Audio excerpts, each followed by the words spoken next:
এই ব্লগটা আগের বছরের ব্লগ, মানে 31 ডিসেম্বরের ব্লগ আজকে আমি শেয়ার করছি।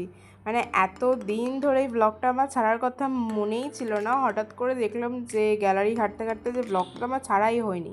তো সেদিনকে আমরা একটা পিকনিক করেছিলাম, আলুর দম সরি খিচুড়ি আর বেগুন ভাজা, সঙ্গে ছিল পাঁপড় দিয়ে পিকনিক।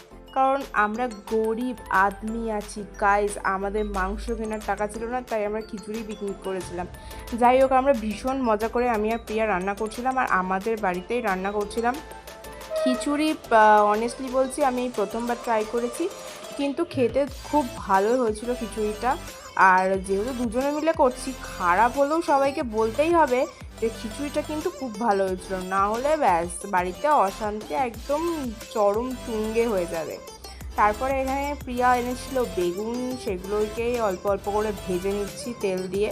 তারপরে হয় যা পিকনিকের মধ্যে মাঝে মাঝে ঠেলে ওঠে আমাদের নাচ করার কথা, সেগুলোই আর কি ঠেলে ঠুলে উঠছিল।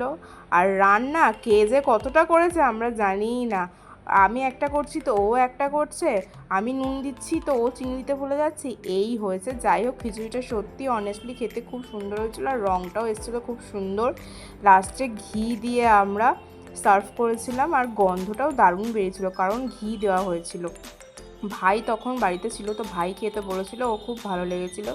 আর তারপরে হয়ে গেছিলো একটা ব্লান্ডার, আমরা যাচ্ছিলাম 31 সেলিব্রেশনে, রাস্তায় যেতে যেতে আমি একেবারে ধুম পটাশ করে পড়ে গেছিলাম। আর তারপরে 31 সেলিব্রেশনে গিয়ে আমরা অনেক মজা করেছিলাম। তো চলো, আজকে ব্লগটা এখানেই শেষ করছি। কেমন লাগলো অবশ্যই তোমরা কমেন্ট করে জানাতে ভুলো না।